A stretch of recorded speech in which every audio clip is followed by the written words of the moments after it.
My name is Caroline Marsh. I am 38 years old, and the morning I found out my mother had emptied my daughter's college fund, I did not cry. I did not call her. I did not drive to her house and demand an explanation. I opened my laptop, I pulled up a spreadsheet, and I started building a file. Drop a comment and tell me, has someone you trusted ever stolen from your child? Subscribe if quiet. Calculated justice is the kind of story you need today. Let me take you back to the beginning. Because to understand what happened on a Tuesday morning in March of 2026, you need to understand the family I was born into. I grew up in a 3-bedroom house in Greenville, South Carolina. My father was a high school history teacher who graded papers at the kitchen table every Sunday night. My mother, Diane, ran the household the way certain women run households, with complete control over every drawer, every calendar, every decision that happened inside those walls. My brother Patrick came 4 years after me. From the day he could walk, the rule of our house was simple. Patrick was the dreamer. I was the dependable one. My mother said it like it was a compliment. It was not a compliment. It was a job description she had written for me before I was old enough to refuse it. When Patrick failed 10th grade, I tutored him every night for a semester. When Patrick wrecked the family car at 19, I covered his insurance deductible from my summer job savings. When Patrick dropped out of Clemson his junior year, my mother sat me down at the kitchen table and said, in the voice she used for serious things, "Caroline, your brother just needs time. You've always been the strong one. We need you to be strong again." I was strong again. I always was. I left Greenville at 22 with a marketing degree and a job offer in Charlotte. I built something there. A small brand consulting practice, 3 employees, clients I had earned one at a time.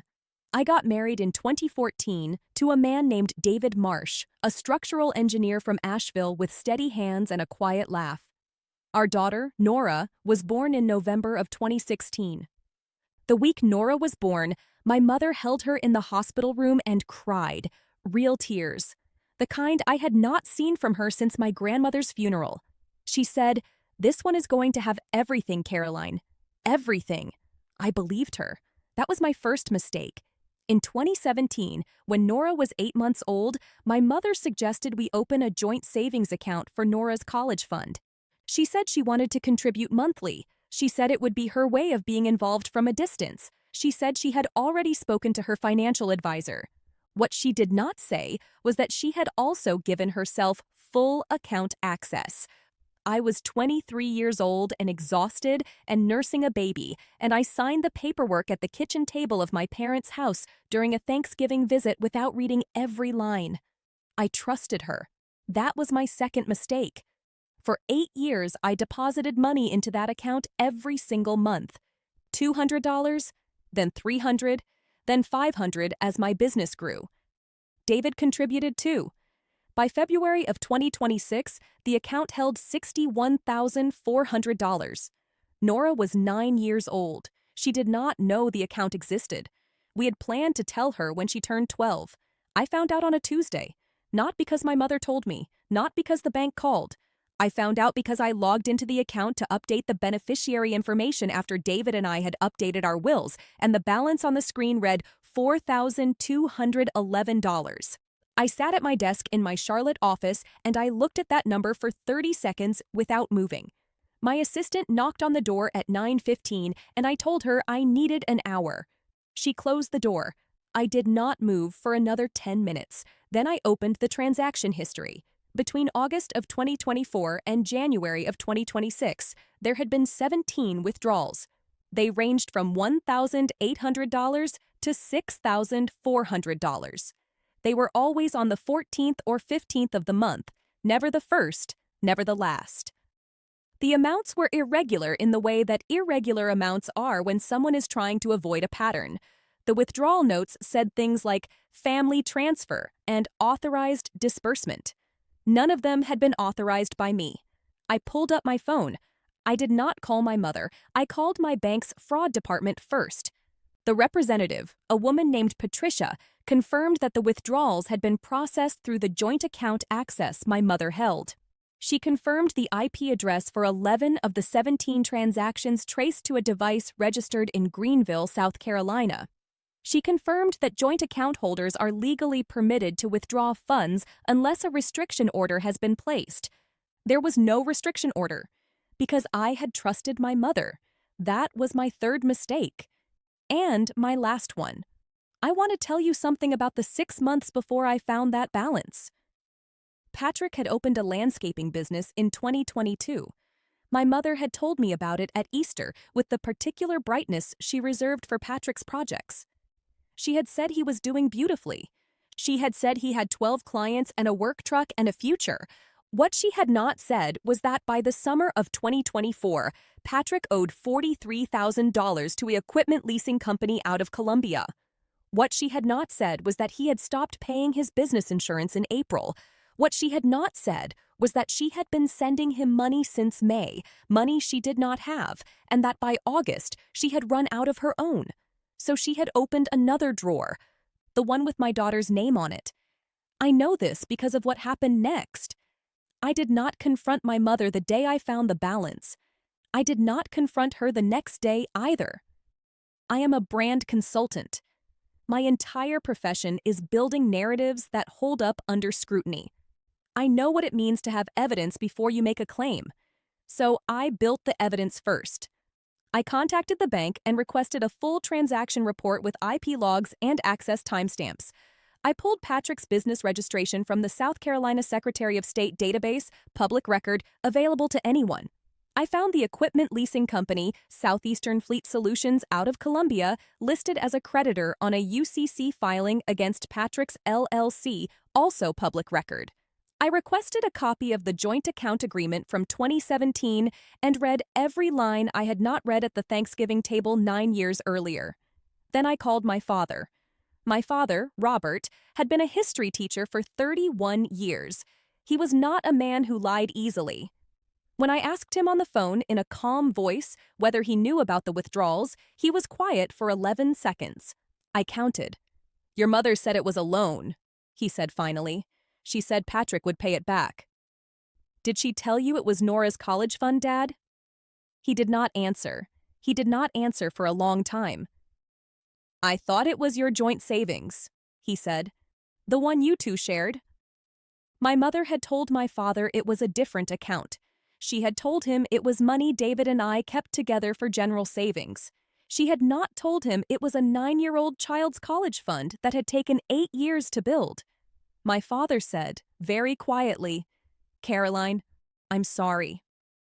It was the first time he had said that sentence to me in 38 years.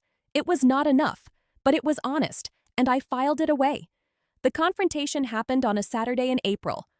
I did not go to Greenville. I did not invite my mother to Charlotte. I set up a video call.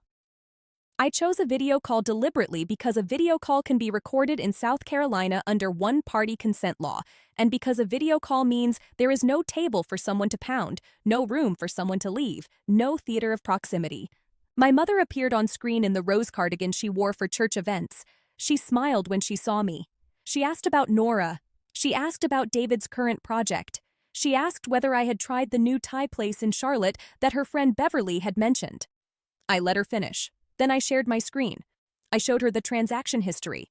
I showed her the IP log. I showed her the UCC filing against Patrick's LLC.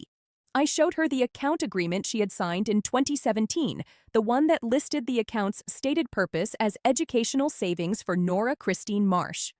Her smile did not disappear all at once. It left in pieces, the way a sandcastle loses its edges before it loses its shape. She said, "It was a loan, Caroline. Patrick is going to pay it back." I said, "From what, Mom? His business has been insolvent since August." She said, "You don't understand the pressure we've been under." I said, "Nora is 9 years old." She said, "You've always had David. Patrick has no one." I said, "That is not Nora's debt to pay." She said something then that I want you to hear, because I think it is the sentence that finally closed something in me that had been open my entire life. She said, "Caroline, you have always been fine. You have always landed on your feet. Patrick needs this more than Nora does. Nora has you. I looked at my mother on that screen for a long moment. Then I said, I'm going to give you 30 days to return the full amount to Nora's account. If the money is not returned in 30 days, I will be filing a civil claim for conversion of funds and breach of fiduciary duty. I have retained an attorney. Her name is Sandra Voss. You will be hearing from her office. My mother's mouth opened. I ended the call. Sandra Voss was 47 years old and had been practicing family and civil law in Charlotte for 19 years. She had a small office on South Tryon Street with 2 paralegals and a filing system she described as aggressive. She read my documentation package in 40 minutes. She looked up and said, "This is clean. Did you work in law before consulting?" I told her no. I told her I had worked in brand consulting for 15 years and that my entire job was building airtight cases for other people's stories. She said, "Let's build one for yours." The civil claim was filed on May 3, 2026. Diane Marsh, née Caldwell, defendant. Conversion of funds, breach of fiduciary duty, unjust enrichment. The total claimed was $57,189, the difference between the $61,400 balance and the $4,211 remaining, plus interest calculated from the date of the first unauthorized withdrawal. Patrick was named as a secondary defendant on the unjust enrichment claim. Sandra sent the filing to both addresses by certified mail on May 5th. My mother signed the receipt on May 7th at 10:42 in the morning. I know the exact time because certified mail receipts are time-stamped. My father called me that evening. He had read the filing. His voice was the voice of a man who had spent 31 years teaching young people about accountability and had just discovered it applied to his own house. He said, "I'm going to get the money back to you, Caroline. I don't know how yet, but I'm going to get it back." I said, "Dad, that's not why I filed." He said, "I know." He paused. "Why did you file?"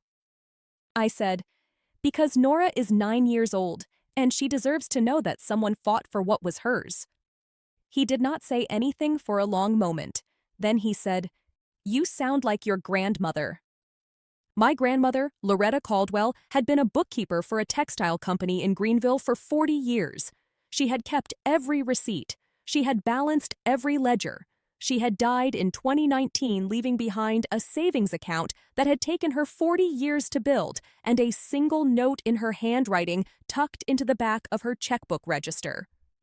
The note said, "A woman who knows her numbers cannot be taken from herself."